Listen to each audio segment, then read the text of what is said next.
Physics learner YouTube channel में आपका स्वागत है। आज हम एक नया टॉपिक करने जा रहे हैं जिसका नाम है रिफ्रैक्शन ऑफ लाइट। तो first of all we define refraction, the process of change in velocity of light. तो पहला तो हमें ये वर्ड याद रखना है, change in velocity of light. It may be speed, velocity of light when it goes from one medium to another medium. एक medium से दूसरे मीडियम में जब लाइट जाएगी तो उसकी वेलोसिटी में कुछ चेंज हो जाएगा। ये फिनोमेना होता है हमारा रिफ्रैक्शन ऑफ लाइट। रिफ्लेक्शन और रिफ्रैक्शन में क्या फ़र्क है? रिफ्लेक्शन में लाइट होती है जो वो एक मीडियम से जाती है तो उसी मीडियम में वापस आ जाती है, पर इसमें क्या है, उसमें वेलोसिटी ऑफ लाइट चेंज नहीं होती। पर इसमें जब लाइट एक मीडियम से दूसरे मीडियम में जाएगी तो उसमें इसकी वेलोसिटी चेंज हो जाती है। अब यहाँ पे जो वर्ड आया from one medium to another medium, तो पहले हम मीडियम की बात कर लेते हैं। मीडियम कितनी तरह का होता है? मीडियम होता है दो तरह का, रेयर मीडियम और दूसरा होता है डेंसर मीडियम। अगर हम रेयर की बात करें, रेयर की, तो सबसे ज़्यादा रेयर मीडियम होगा एयर, फिर वाटर, फिर गिलास, और सबसे कम होगा, सबसे जो कम होगा रेयर मीडियम वो होगा हमारा डायमंड। दूसरा अगर हम डेंसर की बात करें तो डायमंड होगा सबसे ज़्यादा डेंसर मीडियम, उसके बाद गिलास, उसके बाद वाटर, और एयर सबसे डेंसर मीडियम होगा, सबसे कम, सॉरी एयर सबसे कम डेंसर मीडियम होगा। अब यहाँ पे एक वर्ड आया था one medium to another medium. इसका मतलब है जो लाइट है या तो रेयर टू डेंसर जाएगी या डेंसर टू रेयर जाएगी। तो यहाँ को इसको मैंने इस दो डायग्राम से रिप्रेजेंट कर दिया है। पहला, अगर यहाँ पर कुछ भी नहीं है तो हम फ्री स्पेस या एयर लेके चलते हैं, तो माना कि ये पहला यहाँ पर एयर और दूसरा मीडियम यहाँ पे ले लिया हमने वाटर। तो जैसे ही लाइट टकराती है इस सरफेस को बोलेंगे हम इंटरफेस सरफेस। इंटरफेस मतलब बीच वाली सरफेस। जब किसी सोर्स से लाइट आएगी, ये सोर्स है यहाँ पर, जब किसी सोर्स से लाइट आएगी तो ये लाइट इस इंटरफेस सरफेस से टकराएगी। इंटरफेस सरफेस का मतलब है ऐसी सरफेस जो दो मीडियम को सेपरेट करती हो। ये बीच वाली जो सरफेस है ये वाली, तो ये लाइट यहाँ पे गिरेगी, तो यहाँ पर नॉर्मल के साथ एंगल आई। अगर ये लाइट वापस उसी मीडियम में चली जाती तो ये प्रोसेस होता हमारा रिफ्लेक्शन। अगर ये लाइट मीडियम इस इंटरफेस सरफेस को क्रॉस कर जाती है तो ये जो प्रोसेस होगी ये हो जाएगी हमारी रिफ्लेक्शन। क्योंकि डेफिनेशन में बताया गया है change in velocity of light कब? जब एक मीडियम से दूसरे मीडियम में जाती है। तो इसने मीडियम चेंज कर लिया तो इसकी वेलोसिटी चेंज हो जाएगी। तो दूसरा एंगल जो नॉर्मल के साथ इंसिडेंट रे बनाती है उसको आई बोलते हैं, और ये होता है R, reflected angle. But here we discuss refraction, hence we see that this is angle R. Angle R is equal to refracted angle. हमें ध्यान रखना है रिफ्रैक्शन में ना कि रिफ्लेक्शन दिया हुआ है, तो इसको रिफ्रैक्टेड एंगल बोलेंगे और इसको इंसिडेंट एंगल बोलेंगे, इंसिडेंट रिफ्लेक्टेड। जब लाइट रेयर टू डेंसर में जाती है तो इसकी स्पीड डिक्रीज हो जाती है, तो ये कहाँ, इधर, तो इसको क्या बोलेंगे हम? It bends towards normal. अगर इसकी स्पीड कम होगी किसी भी चीज़ की तो वो इधर नहीं जाएगी, नॉर्मल मतलब जो ओ पॉइंट से नॉर्मल जा रहा है उसकी तरफ। अगर इसका रिवर्स लेके देखें, अगर लाइट डेंसर मीडियम से, मैंने यहाँ पे वाटर ले लिया है, अगर लाइट डेंसर मीडियम से रेयर मीडियम में जाती है तो एंगल आई, एंगल आर, हम देखते हैं कि जो लाइट की स्पीड है वो बढ़ जाती है। मतलब लाइट की स्पीड जो ऐसे आनी चाहिए थी,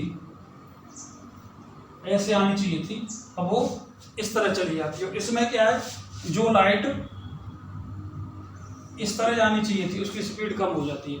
इसका मतलब क्या, एंगल आर की वैल्यू क्या होगी? एंगल आर की वैल्यू बढ़ जाएगी, क्योंकि ये है वो लाइन। तो यहाँ पर एंगल आर ज़्यादा होगा किससे? एंगल आई से। तो यहाँ पर दो पॉइंट याद रखने हैं हमें। एक तो मीडियम चेंज होगा, मीडियम चेंज होगा तो वेलोसिटी चेंज होगी, वेलोसिटी स्पीड भी चेंज होगी। और अगर लाइट रेयर टू डेंसर जाती है तो एंगल आई ज़्यादा होगा और बेंड टुवर्ड द नॉर्मल। अगर ray of light denser to rare जाती है तो ये नॉर्मल से दूर हो जाती है। इस केस में एंगल आर की वैल्यू ज़्यादा होगी, किससे? एंगल आई से होगी। तो ये कुछ टर्म्स हैं जो हमें याद रखनी है। पूरे चैप्टर में हम रेयर डेंसर का कंसेप्ट डिस्कस करेंगे। नेक्स्ट जो टॉपिक आता है वो आता है अपना refractive index.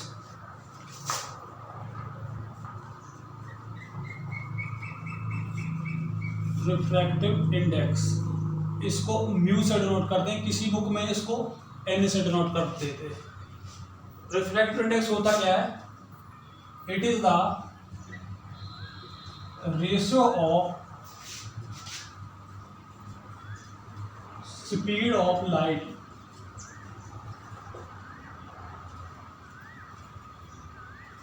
To the speed of light in air to the speed of light in medium।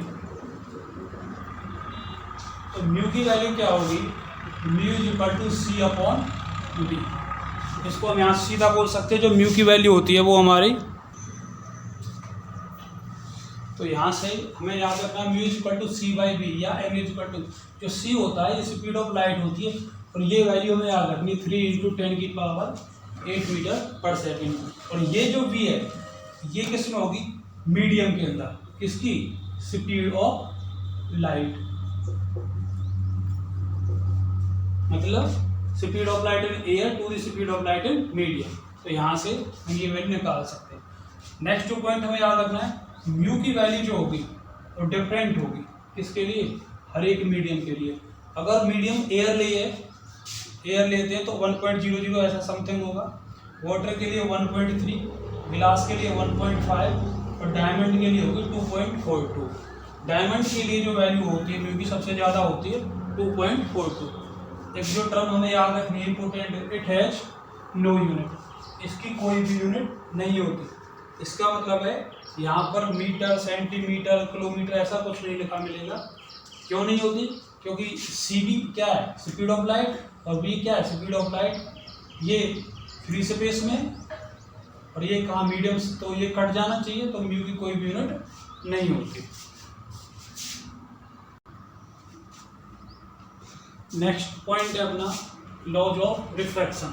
तो जो फर्स्ट पॉइंट है वो तो सेम है, incident ray, refracted ray and normal at the point of incidence. यहाँ लिख सकते हो at the point of incidence lie in the same plane.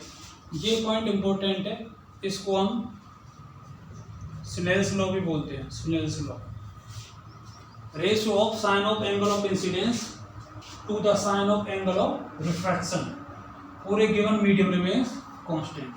देखो डेफिनेशन यहीं से निकलती है, रेशियो ऑफ, तो मैंने यहाँ पे रेशियो की लाइन खींच दी, रेशियो ऑफ साइन, तो साइन ले लिया, angle of incidence I to the sine equal to R upon R. किसके लिए? एक मीडियम के लिए होगा कांस्टेंट।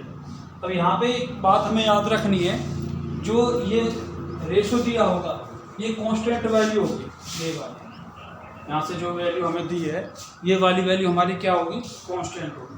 मैंने यहाँ पे एक रफली डायग्राम बना दिया, जहाँ से लाइट आएगी जिस मीडियम से, वो मीडियम μ1, उसको 1 नाम दे दिया।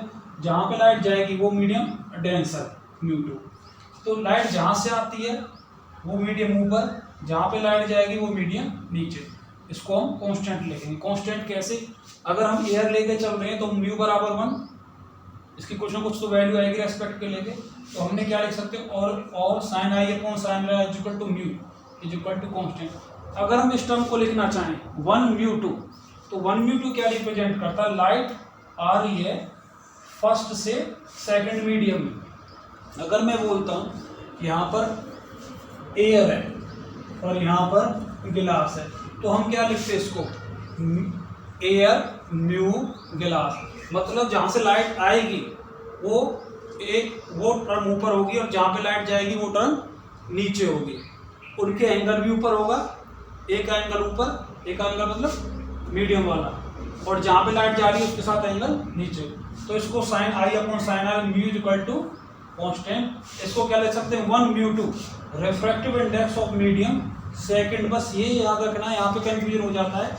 Refractive index of medium second with respect to first, इसको 1μ2 रखना है और लिखना क्या? Refractive index of medium 2 with respect to first. या इसको ऐसे लिख सकते हैं μ2/μ1। तो ये हमारा लॉज ऑफ रिफ्लेक्शन का टॉपिक कंप्लीट हो गया है। एक इम्पोर्टेंट बात रह जाती है यहाँ पर,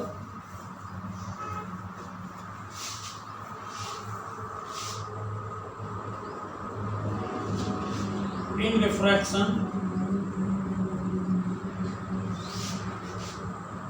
वेलोसिटी या speed wavelength changed when light goes, वो तो रिफ्रैक्शन लिख दिया, लाइट गोज लिखते हैं चेंजेस, मतलब रिफ्रैक्शन में वेलोसिटी वेवलेंथ या स्पीड चेंज होती है but frequency does not change. Frequency की जो वैल्यू है वो हमारी चेंज नहीं होती है, ये अंडरलाइन कर रहा हूँ मैं यहाँ पे। तो क्वेश्चन आ जाता है which parameter remains constant in refraction. ध्यान रखना है फ्रीक्वेंसी ऐसा पैरामीटर है जो चेंज नहीं होता in reflection as well as refraction, दोनों में frequency remains constant, frequency constant रहती है। ये इंपॉर्टेंट पॉइंट है, एग्जाम में बहुत ज़्यादा पूछा जाता है, कोई कैसा भी एग्जाम हो रिफ्लेक्शन से। तो ध्यान रखना है रिफ्लेक्शन में तो सारे कांस्टेंट रहते हैं, रिफ्लेक्शन में all parameters constant. All parameter मतलब speed, velocity, wavelength, frequency, but refraction में फ्रीक्वेंसी कांस्टेंट रहती है। अगर क्वेश्चन ये आएगी रिफ्लेक्शन और रिफ्रैक्शन में क्या रहता है, रिफ्लेक्शन में हमारे क्या है फ्रीक्वेंसी दोनों में ही कांस्टेंट रहती है। तो आज की वीडियो में बस इतना ही। अगर वीडियो अच्छी लगती है तो वीडियो को लाइक करें और चैनल को सब्सक्राइब करें, और अगर